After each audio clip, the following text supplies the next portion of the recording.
net zero from a government perspective cannot be achieved alone. We need to have every other partner with us on board. But I believe that in order to come up with the disruptive technologies, you need to start from science. So don't jump into solutions based on technologies that are there, and we need to invest in science to achieve that. I think by working together, we'll reach net zero. I'm very much optimistic before 2050, and we will leave this planet for the next generation in much better hands.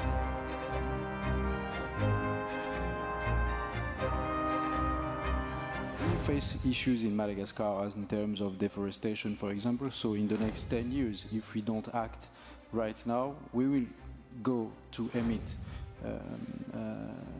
carbons. Can industry survive a net zero future?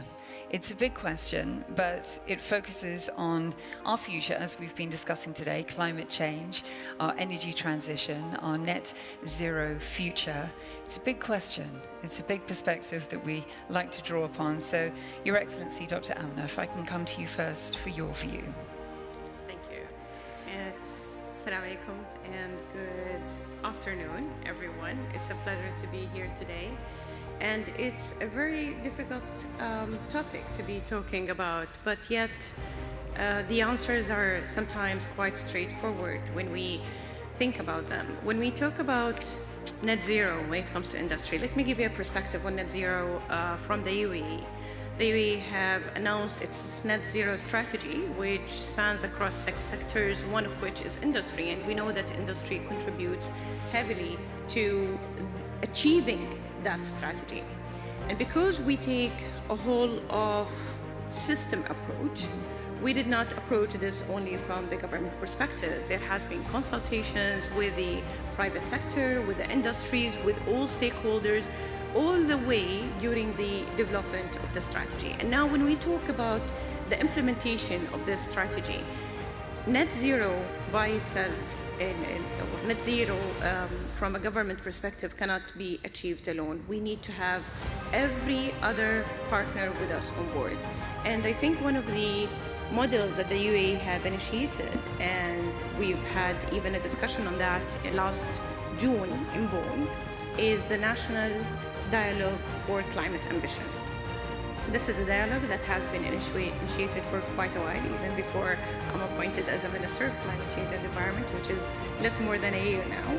And this dialogue aims at engaging all the stakeholders and partners so that they come forward and they join the climate pledge. Mm-hmm. The climate pledge that they design and they initiate and implement their own net zero strategies, and they design that or they put that roadmap so that they achieve it. And just like with governments, we have checkpoints along the net zero strategy 2050. It's very long term, and we cannot look that far without having checkpoints all the way and having revisions being made so that we make sure are we on the right path, and if we're not, we correct course. The same has been applied with all of our partners. And the National Ambition Dialogue, as in fact, was organized with EGA. And by then, we had 140 companies joining the climate pledge in the UAE. And that just shows you how the UAE implements the public-private partnership in every aspect, whether it's short-term, long-term, and with challenges or with what is identified as challenges worldwide, but we like to look at as opportunities in the UAE. It's crucially important what you say about climate action. It is seen as somehow not competitive or not good for the economy in some respects. But Minister, let me come to you from Madagascar's point of view. That's not the case either, is it? It's a misconception. And in particular, when it comes to your key industries like sugar or textiles, how is industry adapting for this net zero future? That topic is really interesting for us. Obviously, Madagascar, you know, island in the Indian Ocean, is actually a net zero emitter for the moment. So we are just starting also the course of the industrialization of the country. And we are bringing most of the policies in between of the public and the private sector also, just to incite all the stakeholders and all the operators just to have to be aware about that climate change issues and what we're gonna do. Definitely in Madagascar we need to produce whatever we need to consume every day, because we have a lot of importation actually. And if we talk about sugar, because this is something which can be an example for the circular economy, if we talk about climate future and net zero emission in the next years, we are importing more than half of the consumption we need in 1 year. In a sugar can you plant, you can produce sugar, you produce alcohol, you can produce ethanol as well, and you can produce energy with the biomass and the biogas also you can absorb from the production of sugar. This is on the whole east coast of Madagascar. We have very big land just to be planted for sugar cane. We have more than 36 million hectares available in Madagascar, and we use only 2 or 3 million hectares actually. We face issues in Madagascar as in terms of deforestation, for example. So in the next 10 years, if we don't act right now, we will go to emit carbon. So all the policies we build actually around those strategic industries, sugar or textile, are just around the circular economy, how to produce more locally with the best innovation, and we link the SMEs also just around those environment of those big industries with research and development. We have a very big we have young population in Madagascar, and they are really interested in innovation and research. So they are trying to look for the best solution and contextualize it to the country. That is most important. And we incite all the operators also just to have that vision that we need just to keep on the area we're living on. So take care of our future and take our future in our hand. Thank you. Abdel Nasser, let me come to you. In terms of EGA, talk to us about where you're currently positioned along the journey with the global energy transition, decarbonising your industry in particular. Thank you for the question.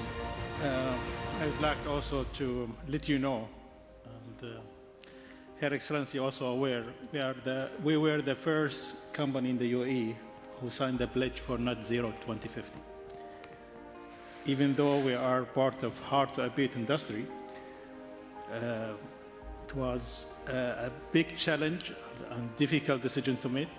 But we are here making a lot of progress in the last 2-3 years now. In EGA, as I mentioned, we are committed for net zero. We were in Davos, and I would like to mention that EGA has been designated as a Industry 4.0 lighthouse in the region. We were the first company in the UAE and the first company in the aluminium industry to have such designation. And we will be now part of a global network which we can use a lot of lesson learned and a lot of use cases. And one of the use cases which basically bring us closer to the award got to do with sustainability.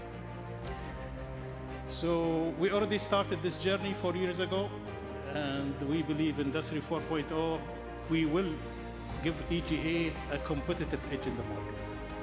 And I was supported in this journey by 3,000 employees in EGA who really upskilled and trained for digital transformation. And we built more than 80 use cases in 4 years, and our target going forward will build 40 use cases per year. And the impact so far is more than $100 million per annum for EGA. We want to do more. We will want to help the climate, and we will also make money. And our customers basically want to be more connected with EGA. And I'll tell you what are things we are doing for customers. But for decarbonization, as you know, we have our own aluminium technology to produce our essential materials for decarbonization. and aluminium is a metal to stay. So working with our R&D, we just finalize and complete also groundbreaking for the new technology for EGA, which will save more than 12% of EGA CO2 emissions. And we are doing more. I mean, innovation and continuous improvement is part of EGA culture. We want to do more, we want to save the planet, and we want to be closer to our target of net zero. Basically, it's working together as industry. I think now we believe a lot of waste materials from our industry can be used as a feedstock for other industries, especially cement and steel. And one of the waste materials now we're trying to convert or extract the iron ore out of this waste, which will be happy to hand it over to our Emirates Steel to make green aluminium. And also we have a small project with Her Excellency, how to convert some of the waste we have in the EGA in industrial type soil, which can be used for agriculture. So I think by working together, we'll reach net zero. I'm very much optimistic before 2050, and we will leave this planet for the next generation in much better place. Minister, let me hand the mic to you. The floor is yours to conclude our panel discussion, as time is against us, sadly. But what is your greatest hope? What is your message to industry about surviving not only a net zero future, but how government will continually hold their hands, support them on that journey? You can see from Abdel Nasser's answers and the examples that we have mentioned is that there are so many opportunities that comes with the design, with designing the right pathway toward achieving net zero in the industry. And this is an example that came from a hard-to-abate industry. Yes. And they are the hardest to achieve net zero in. But if you can achieve that here, then you can achieve it across all. You just have to do it in a very structured manner, going from applying solutions for energy efficiency. And we know that there is a huge enabler to achieve that at the moment, having AI technologies and solutions can be used for that. And that was actually one of the outcomes of the UAE consensus, going from that to exploring diversified energy mix for the industries, renewable energy and clean energy as a whole. And part of that, the energy that we can produce from circularity, be it from biomass, be it from waste to energy. And we have a lot of those pioneered in the UAE. And hydrogen is very big in the future. We're just we're at an early stage of it, but we expect to have huge potential coming from this field as well. Then you go into the different technologies that we know there's a lot of research around it, carbon capture, usage and storage. There are a lot of technologies. We hear about a lot of startups that are coming into this space, but I believe that in order to come up with the disruptive technologies, you need to start from science. So don't jump into solutions based on technologies that are there. And we need to invest in science to achieve that, and especially in this space. And I believe that the company or the group of companies that are going to come up with the right, most economically viable solutions in this space are going to have huge success and huge economical impact. And then you have also the other models that has been discussed also in climate negotiations and agreements, like the carbon credits and carbon markets, which could be also a facility that they can resort to. So achieving net zero is not difficult. It's not in conflict with growth. We have a pro-climate, pro-growth approach in the UAE, and they go hand in hand. And as I said before, we need to identify the opportunities. And that goes along because sometimes we talk about just transition when it comes to renewables. Not sometimes, all the time. And we need to make sure that, or we need to identify the opportunities that comes with the creation of new job markets and new job opportunities, new areas that we need specialties and expertise in. That comes with diversifying or implementing the net zero strategies.